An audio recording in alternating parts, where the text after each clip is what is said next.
Hello and welcome back to Parley. These are my on-the-spot responses to the prompts you folks submit. This one is from True Parley Grandmaster Foot. Hope you'll enjoy listening. It's a particular reading of the Muse discography. Muse is a British rock band formed in 1994, and as of writing this Parley, they have released 9, wow, is it really that many, studio albums.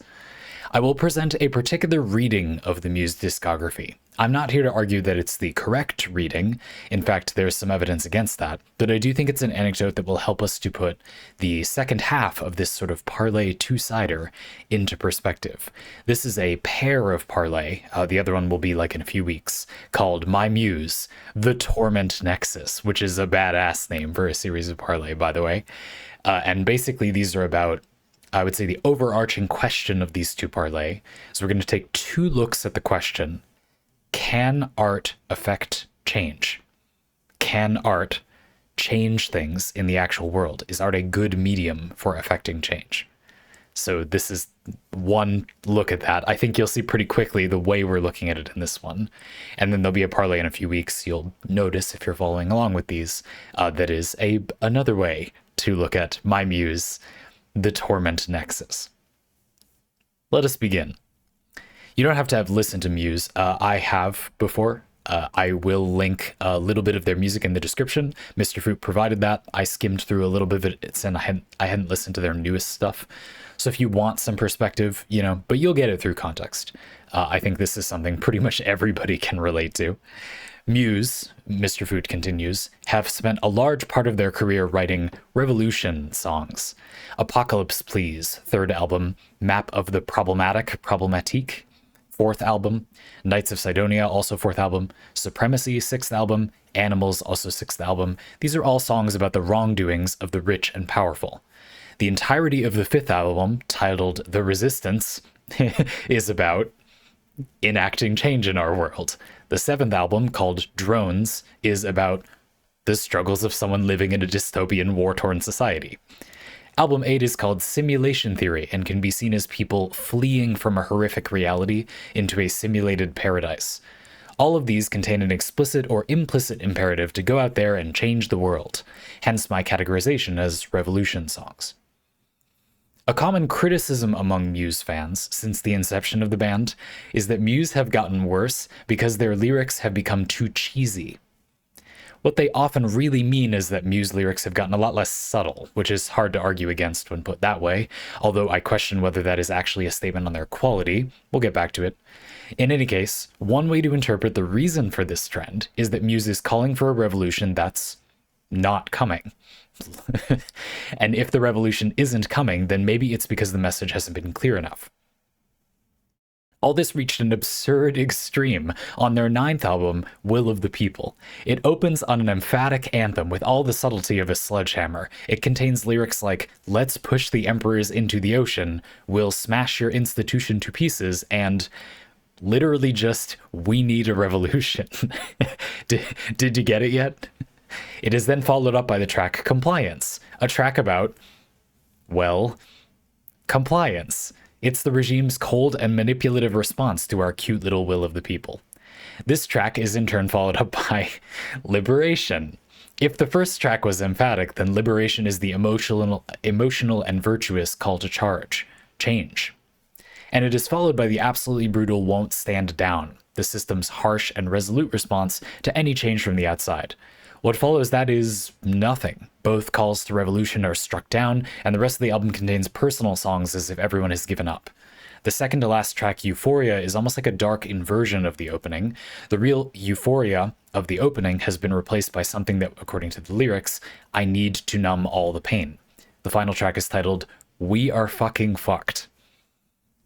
Muse failed to affect any change with their art in this specific reading.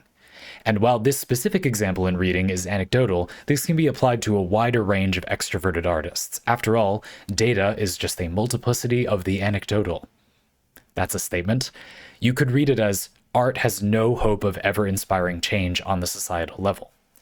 And for now, that's where Mr. Fruit leaves us. So you see what I mean, you get it through context. This is a Parley about questioning whether art is effective at affecting change in this way. And you could say that Muse is a pretty obvious example where you could read it as, oh, well, it doesn't work, basically. Pretty interesting. I thought you presented it pretty nicely, and I hope that without listening to any of Muse's music, though it's musically interesting in my opinion, maybe I'll get back to that in a minute, you probably get it pretty clearly. They are pretty objectively getting more direct, though I'm not sure I agree that they started out all that indirect anyway, as someone who listened to Muse's older music. And the revolution is not here, and therefore, what gives? Now, let's just head off an obvious criticism that I don't really feel is what this parlay is about, which is that Muse alone failing to enact a worldwide revolution obviously does not therefore mean that all art cannot affect change. But there is a question here, a fair question, which is, I mean, does it really work?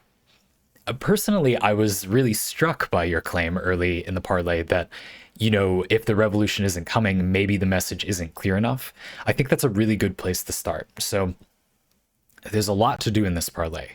Here's what I think I'm going to try to do. I'm going to start by talking about how art would affect change on the local level, how different art forms have different methods of affecting their audiences emotionally, societally. Then we can break down the nuts and bolts of what you would need to do to affect change. And then we can compare it to music as an art form and also other art forms. For example, Muse alone failing to do this, if you agree with this reading where they have failed to do this, and that is what is going on here, doesn't at all mean that like art in general cannot affect change. But that also might be sort of true. It might be that if you look at what causes change in a society, art just doesn't have to do with those things, or perhaps it does in some way. For example, one thing we'll talk about is the argument that art will correlate with change. That is, art is affected by change, prompted by changes, but doesn't necessarily arguably actually cause the change. Or you could think of it as a chicken and the egg problem. Just because art about change happens around a change in society doesn't mean the art caused the change. So I think we need to break down what you would need to do to construct change on purpose. I also want to note that I think that's pretty rare that people actually attempt to do that, but anyway. And then finally, we can see if it seems like the things that Muse is doing would even be expected to result in any of the change we feel like is feasible. Cool. Okay, first step. Basically in this part, I want to add a bit of my own media theory, which is that I think it's useful to analyze art forms based on what they're made of, what they're constructed of, in a more elemental sense. Not to give a rigid definition of what is a song versus what is a rap versus what is a slam poem versus what is a non-slam poem versus what is a prose poem versus what is a novel or whatever. You could do that. I just mean looking at a basic level on what vectors a piece of art has to affect you with, right? So let's say you look at a painting versus you listen to a song. What levers can they pull inside of the human mind? And I think it's also fair to look at the context in which these art forms are often consumed. So most of the situations that you listen to music don't resemble very much the situations you would look at a painting. Or do they? And let's take a look. And another big point here is the number of axes on which the art is simply constructed, not necessarily even those in which it can affect people. There are parts of art that are a huge part of making that type of art, but may not have much of an effect on people. For example, a film, theater, and a novel can take surprisingly similar numbers of people to put together. A lot of people would think that a novel takes way less people, like dramatically less people. And I would suggest that it really doesn't. It probably takes the least, but not a particularly small number of people. You know, many commercially widely published works took at least dozens, and I think that would be a skeleton crew for many books getting published, of the total people that need to participate for the work to exist. It's just that when you as the audience read the novel, it is brought to a rather personal level with you and the writer, perhaps the editor or beta readers, are the only people that you're really directly experiencing, or like that most people are aware of the influence of. When you watch a film, or I think especially theater, you often literally see dozens of people while watching the show. And so you know that it was a collaboration between lots of people. The film, and to an extent the novel, weren't really less a collaboration between lots of people, but you just don't see as many or hardly any of those people, a film, a novel.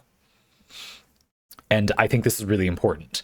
I think that a lot of people change simply because of the crowd. You know, we don't want to bury the lead too much. If you're thinking, what do you mean what constructs change? Well, just let's simplify it. Like, why do people change? Because of the crowd. I'm going to go way deeper than that in this. You look at the, length of the video. But obviously on a basic level, it's not rocket science to understand a way people can change in 3 or 4 words would be the group changes. And therefore, if you make a piece of art that literally shows the audience a crowd of people and then says a literal message, it's like no shit, that's going to have some effect on people, right? So it's not like we need to complicate it that much to understand how any change would be caused. So the reason I start this way is to look at some music. You can say, well, music is built of, it's kind of like a poem with an orchestra. Not necessarily like a poem or like an orchestra, but it's like if you combined an instrumental with a poem, sort of. And so what is the point of that? Well, you don't see a huge number of people necessarily working together. So that's maybe a disadvantage, you could say. It goes by quickly, so the audience doesn't necessarily inherently sit with it for a long time. A theater piece might literally take several hours, so you have some time to sit there and ponder it. But there are a lot of advantages to music as a form. For one thing, it's very portable. Music can often be featured, fully featured, do pretty much everything it was going to do, while the audience isn't even free to focus on it. Like, they're just completely doing something else. But the song is in a store or on the radio, they're trapped in the car, or they're exercising or folding clothes. You can do useful things, and you don't need to have very much free time. You arguably don't need to have almost any free time to enjoy or experience music. And so this increases its reach in some ways. Does this tactic I'm taking make a little more sense now? So that's an advantage. There are some disadvantages to music as an art form to change people. You don't have to care about art in that way. Some people are just, they feel they're called to make music, so they make music. That's fine. I think a lot of people don't actually care about that much and would like to pick art forms based on their advantages and disadvantages. Or they already do pick their art form based on its advantages and disadvantages. I don't think that's inherently unartistic, personally. No more than a certain color of paint being a good fit for painting a certain part of a painting is unartistic. You don't have to vibe code which paint to pick for it to be artistic. You can deliberately choose. That's fine. That's not engineered in a way that is unfair. Purposefully manipulating people is not inherently unartistic, in my opinion. But some people disagree. I've heard people disagree with that. That's fine. That's what I'm presenting here. I think if your album literally has tracks that say, we need a revolution, this is a band that is fine with saying, we are going to purposefully try to affect the society around us. I guess that's basically the argument I'm making here. They objectively do seem to be on board with that. So they do probably think a little bit, at least, about how music can affect people. I think a big disadvantage of music is that because it goes by quickly and it's basically a poem with a set pace in a way, compared to something like a poem, you may have a lot of difficulty getting people to follow a deeper message. It's really common that song lyrics, when they are often not too complex to interpret, but they have a deeper layer below them, and a lot of people thought, oh, that was this cool song about that. That song is really about this. Whoa, there's a reaction like that. And I think this can be a little silly. It's sort of like babies first having interpreted something. That's a little harsh, but that's what I think. I'm not saying that it isn't deep.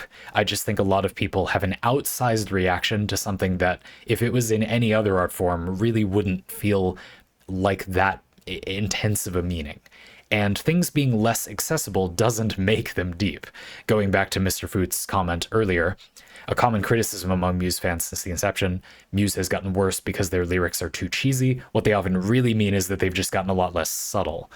A lot of people think that if something doesn't require you delving into it, therefore it is inherently shallow. If a lot of people understand it, it's automatically not deep. This is ironically a very shallow way to think. It's absolutely possible for something that a lot of people understand to be pretty deep. I think that our social dynamics in human society and the way we negotiate relationships are like bad, deeply broken, sure, but very complex. That being widespread doesn't mean it isn't deep. And it being deep doesn't mean it's good. It's much better to uncomplicate your social dynamics, in my humble opinion. Not humble. This is like the least humble parlay ever. Everyone's a moron except for me. Listen to me. That's deep in a shallow way. Is basically, sure, that is what I think. There you go. So I don't think that that means it's bad. But I am now going to say, I think music is often limited to expressing relatively shallower messages to the general public. Just like a poem, you can make a poem that isn't hard to interpret, but which contains multitudes in a very small space. But to get at those multitudes, you might need a lot of time to just work through it. It might not be complex to work through. I don't think that makes good poetry. It might just take some thinking, some very clearly progressing from one thing following from the next type of thinking. It's not like obtuse, if that makes sense, but it could just be, I don't know, there's a lot implied by that one sentiment, like a deep quote. The quote isn't hard to understand, but if you have the time to think about it, well, there you go. Music, I feel, can cause pacing problems for this type of communicating meaning. So I do think that music is an art form that, for its advantages, access is a huge one. It's just very, very easy to get to a huge number of people. Music has a huge weakness, which is that it can be very difficult to express anything other than a straightforward idea. That's not necessarily bad or like shallow, but I do think it means that if you are not direct, it's very likely to do absolutely nothing. Like, the audience just won't understand it. You know, we could have a whole other fun parlay about what I would refer to as stoner songs, as they sometimes have a reputation of. I've been listening to this song recently. I'll put this in the description. It's funny. Age of Aquarius. This is this album that I would have. We could do a whole parlay about this. I won't. But basically, the lyrics are. Listen to one of the songs and you're hearing, you know, all the fairies of the forest will come. They've come to show you the dance of night. This is the age of Aquarius. What the hell does that mean? And what the hell that means, there's an okay chance that what the hell that means is, you know what I'm saying? So, and that's fine. That's good. It's fun. I don't know. That's not bad. But I do think it creates a bugbear where I don't think that a lot of these songs telegraph that it would make sense to delve into them beyond a certain point. You might well do so, and we've done so in some of your own parlay, Mr. Foot. I'm not saying that that is clearly objectively a shallow song, again, and that doesn't necessarily mean it's bad. Just to say that it would be understandable for people to be a touch dismissive of any further depths of it being, you know, relatively worth their time compared to pondering something else in their limited existence. You know, to not try to decode what the dance of night is. You know, it's a bacchanalian revel, in my opinion, and it doesn't need to be more than that.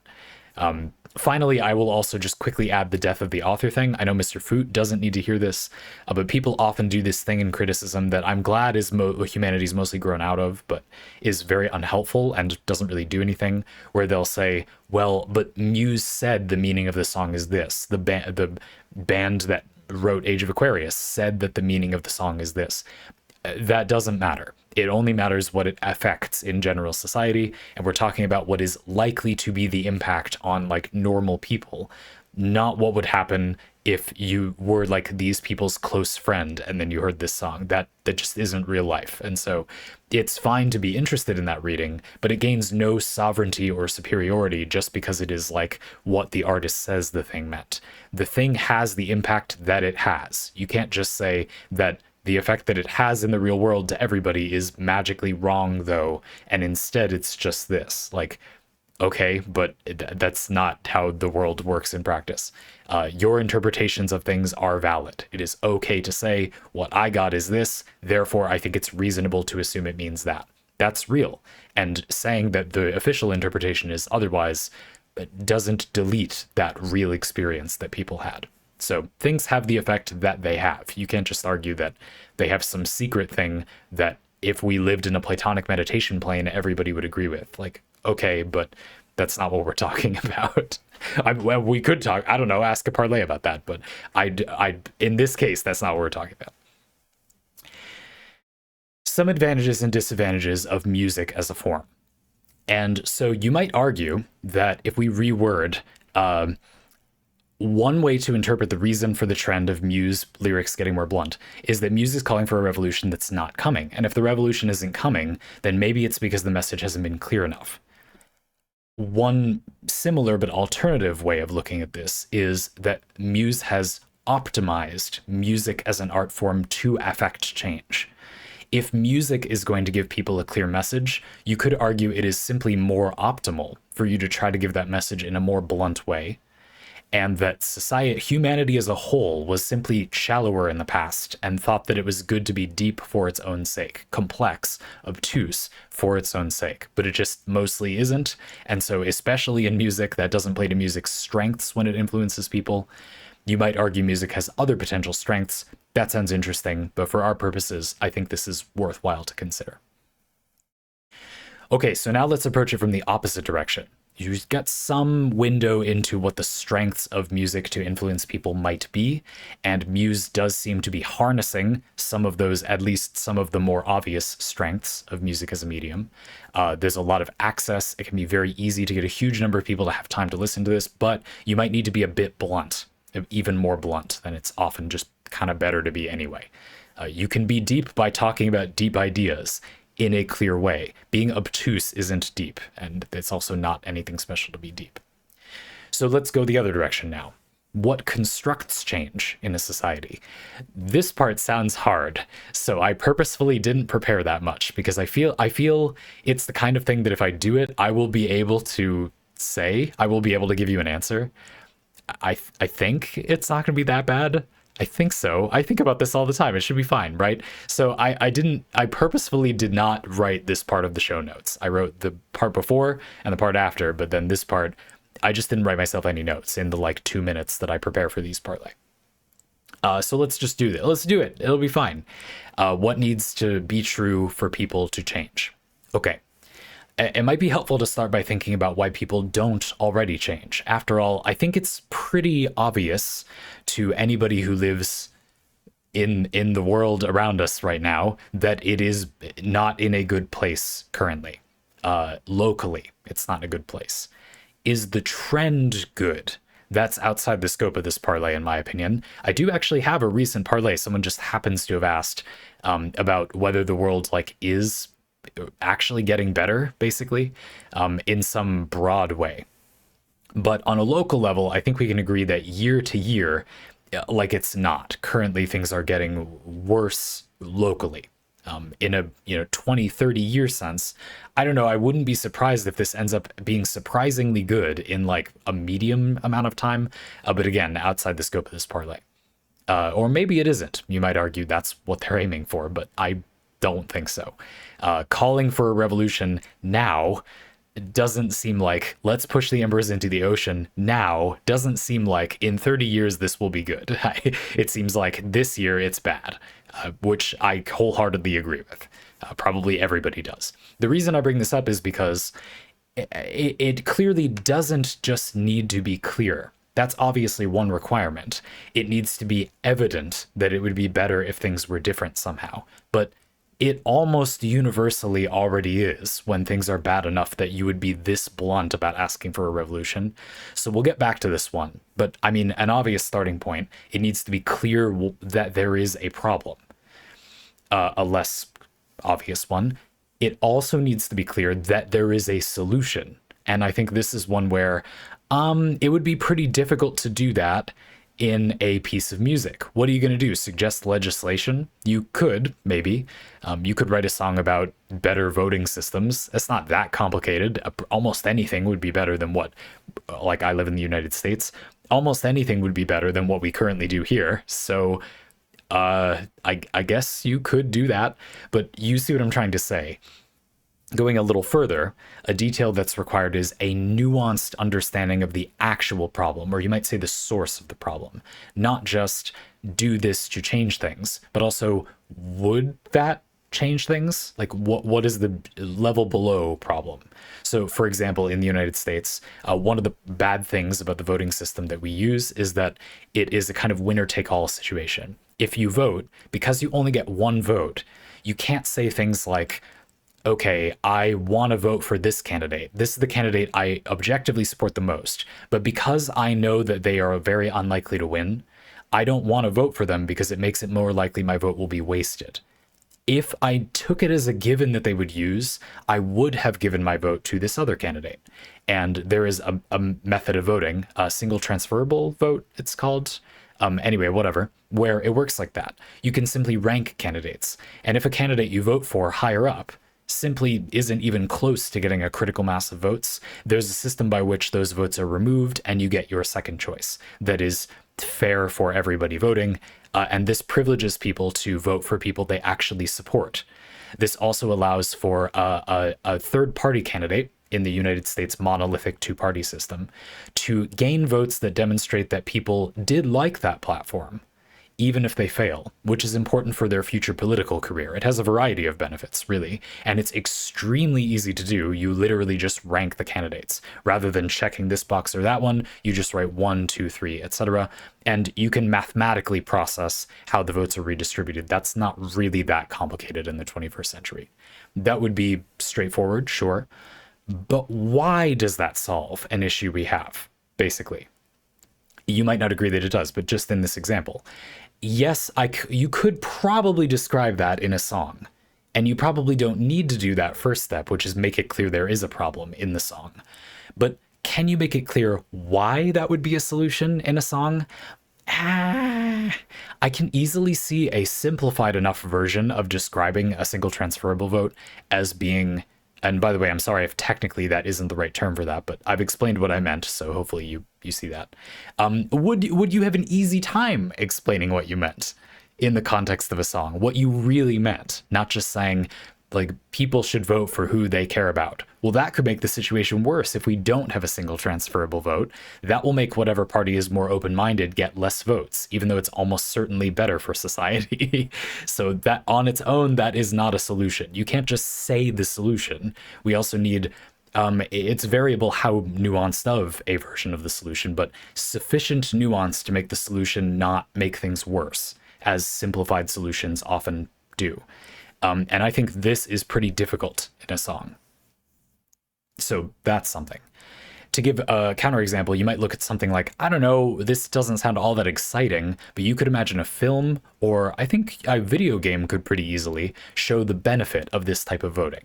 I could easily see like an open world or immersive sim or an RPG, your, I don't know, Kingdom Come Deliverance 2 or Baldur's Gate 3, or I don't know, Prey somehow. It doesn't seem like a game that's really about that. I could see those games playing out how a single transferable voting system would be better. Potentially. You could literally just do it and see that it could go better. I even recently played the Cosmic Wheel Sisterhood, where you literally run for being the leader of the Witch Coven that you've been exiled from. And I think you could extremely directly, maybe they do actually, I haven't finished the game, but probably not, show the benefit of like a different voting system. You could do that much easier, okay, in other art forms, but in music, that seems a little hard. All right, so problem is clear. This one's not very hard. Solution presented. Okay, you can, just saying the solution is not difficult, but that can actually be actively bad. What you really need for this second thing is to give enough nuance for the solution to be a real solution. But what you need for that is for people to pay attention enough and be invested enough to listen to the explanation. If you've been around on the internet for any length of time, you know that for many people, if your, I don't know, of course it's me, so I'm going to say build video is longer than like 2 minutes, or if you don't show the build within the first few minutes, people say, why does it have to take so long to get to the point? This is anti-intellectual nonsense, but they've decided that it is a crime to provide nuance. And so we can't really have that, or real change can't happen in a coherent way. You can just force people to do something that you've 5D chessed into, nobody will understand the nuance, but if I get them to do this without understanding the nuance, then it will affect this thing in society, and that will have a knock-on effect of doing the thing that I actually want to do. Okay, you can do that. I think that that's what current political scumbags do. How about this? It would probably be better to affect societal lasting change if people like had a vested interest in the actual thing that's being changed, instead of being easily redirected to some shallower goal. So I do think that you also need a piece where people need to be able to understand the nuance, and not perfectly. You don't need a degree in law or political theory, but more than the general public currently does. And this is the first one where it's not clear how any art would do that. Interestingly, maybe video games are the best example here. You could demonstrate this process in the course of a video game. Let's look a little bit at why that is quickly. So one reason is that video games are often among the longest art forms we've discussed here.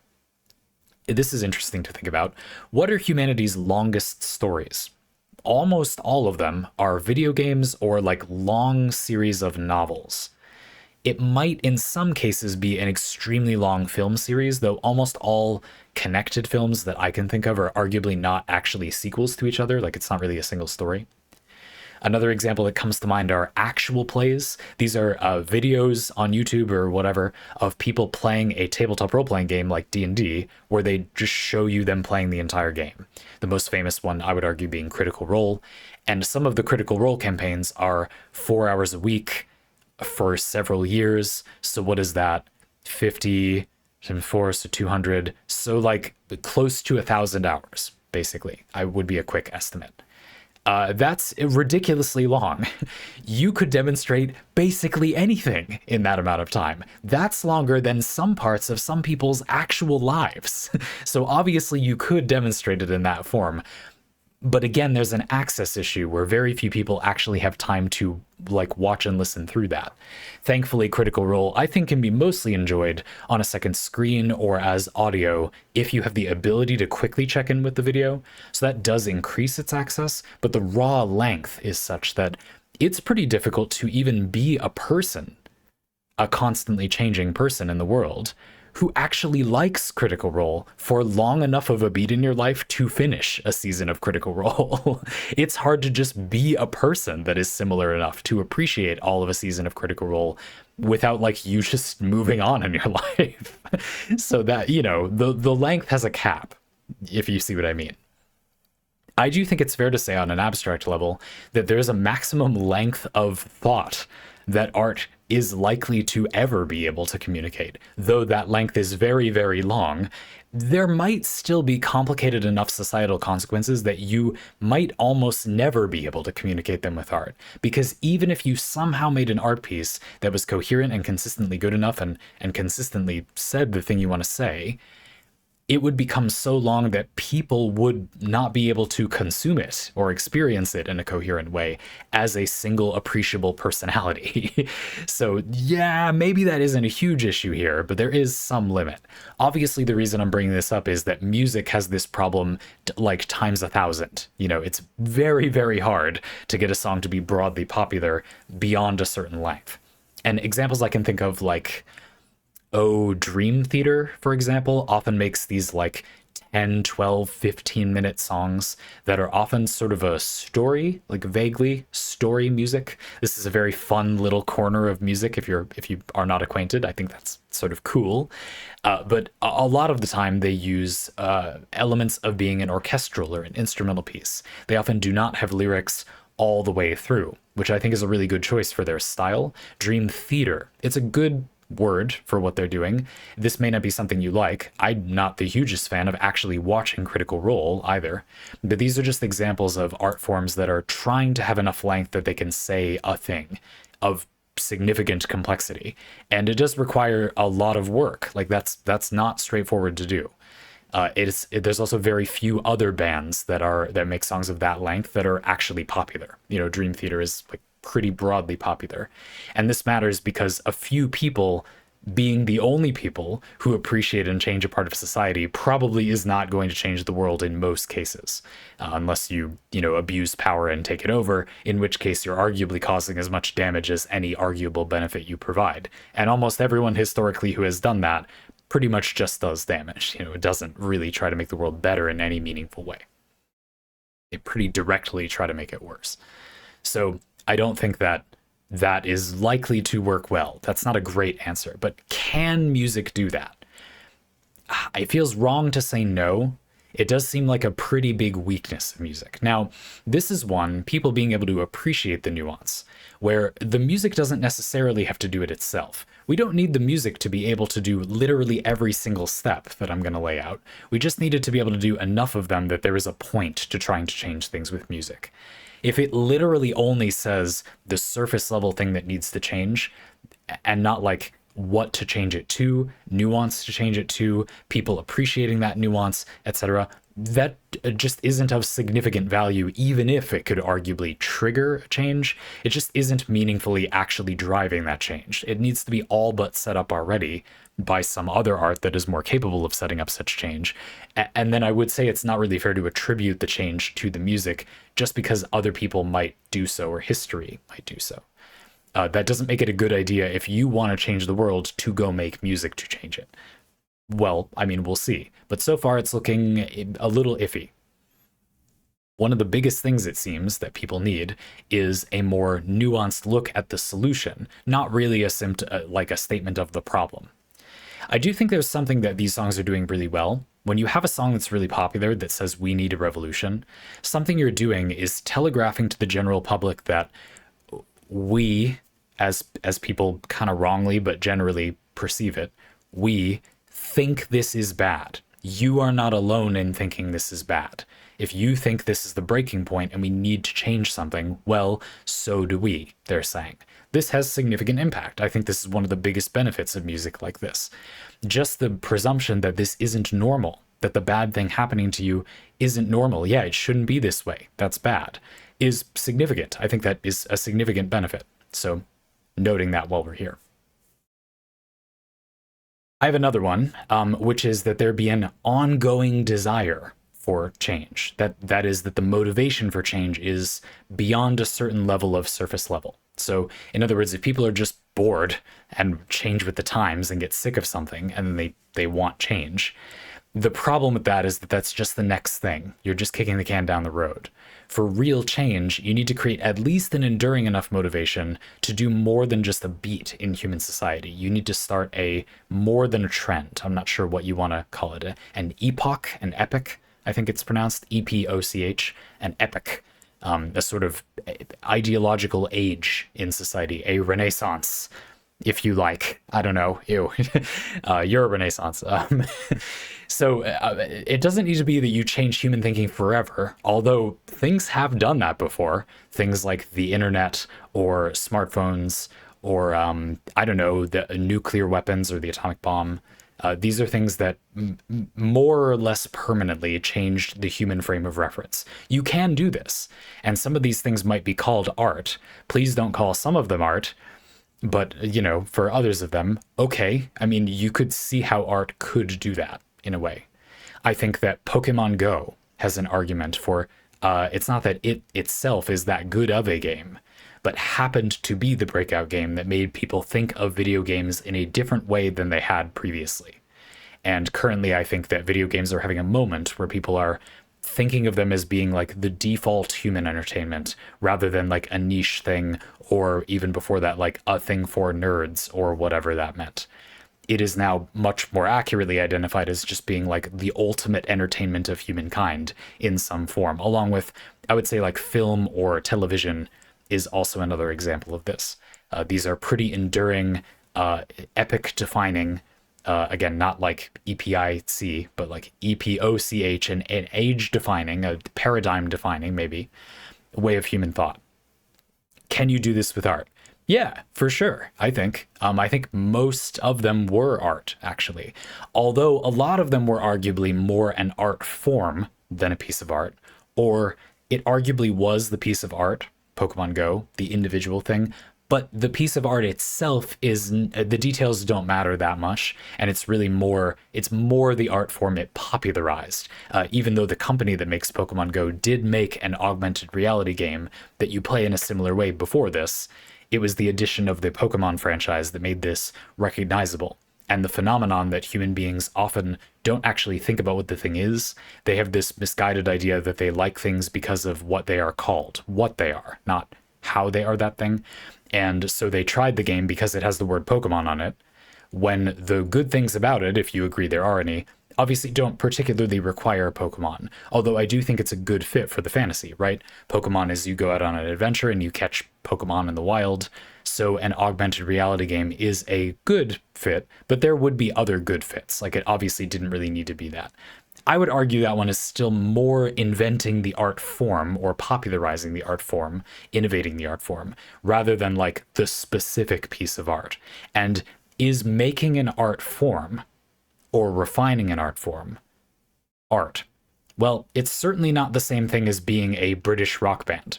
I mean, maybe you disagree. You could look at the Beatles. Does that count? I don't know. I'm not a fan or know a lot about the Beatles, but sure. But again, it's kind of the same thing. Do you see my point? So that one is kind of a wash. I'm not really sure what to say here.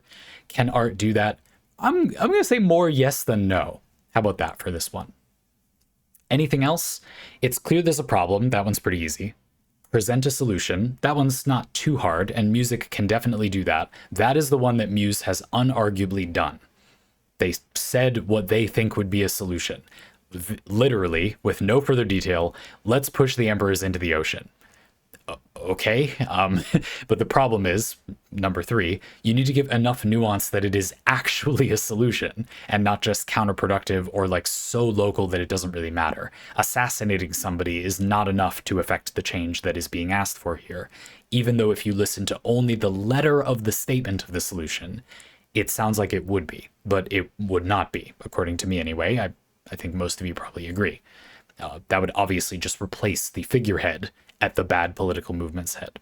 So, yeah, I don't think that does much. So if that's what that means, then I don't think that would like really accomplish much, or might even make things worse in some obvious ways. So, while, you know, I'm not going to say no, don't be mad at the institution. That's not enough for like a impactful change, for a true change. So adding the nuance for it to be like a more real solution to the problem, that seems a little tricky. People being interested enough in that nuance to pay attention to it, not just presenting it, not just being able to contain it, but people liking that. This is something it seems hard for art to do. Art doesn't need to do all the steps, and it could do it.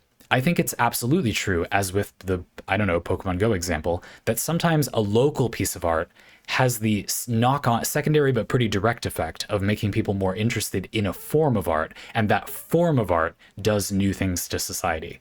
Okay, Pokemon Go to the polls is cringe, but it is interesting that that got a lot of people playing in the lived environment in a different way. And I'm sure historians will comment on this as a shift in gaming. I'm not sure I really agree. I feel like a lot of in-person tournaments have been like that over the years, but okay, that's interesting. And then, you know, that people have an enduring motivation to do the thing, that you change the sort of zeitgeist or paradigm or epoch, I was saying, of society. Yeah, art can do that, or at least help the invention of an art form that does that a lot. You can't literally just invent television. You do need to have like some good TV shows. My issue here is simply that I'm not sure it matters that much what they actually are. That's all I'm trying to say. I feel like the novelty of the new form is kind of enough a lot of the time. What else? There's a lot of things. Is art related to these subjects? Let's stop here and evaluate. Is art related to these goals? Yeah. Yeah, it seems like it is. Okay. It's looking pretty good. Now, just music though. Yeah, it kind of feels like it's only any good at doing the easiest of the goals. And as established with the provide a solution point, it's actually often kind of bad to do just that without the other ones. That's not, and telling people there's a problem is needed, but is by an overwhelming margin the most easy one to do, the easiest, the least necessary to do, the most straightforward. Usually not even really necessary, making people think there is a problem at all. I did note, credit where credit's due, making people feel like the crowd all think that something needs to change is okay, that's good. For example, in the current United States political situation, one thing I think is a problem is that that's a less straightforward, I think less discussed problem, is that currently a lot of people on one side of the political spectrum, the oversimplified, stupid thing that we have here, believe that the other side has unrelated desires and values to them, but they don't. They're mostly just versions of the same thing. It's just that one side has deeply perverted versions of those desires, deeply twisted, deeply broken versions of wanting those things. But everybody just wants what they feel like is security. Some of those people are just much less mature about what security actually looks like, haven't really engaged with what security is actually like.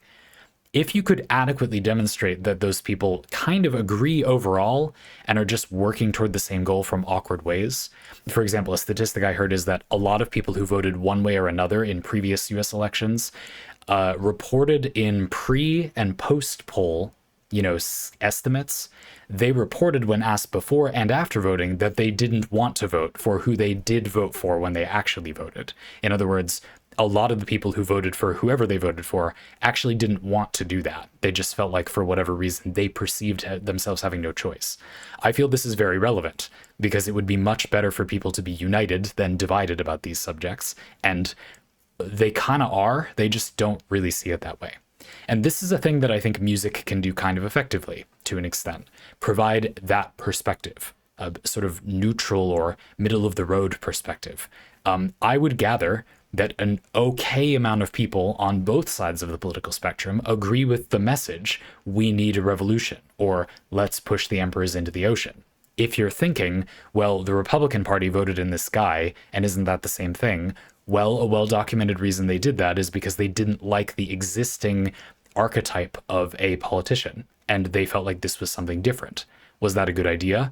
I think it's pretty clear that it wasn't, but why did they do that? I don't really think it's that complicated in many cases. I mean, it's involved, there's a lot of factors, but is that people really disagreeing?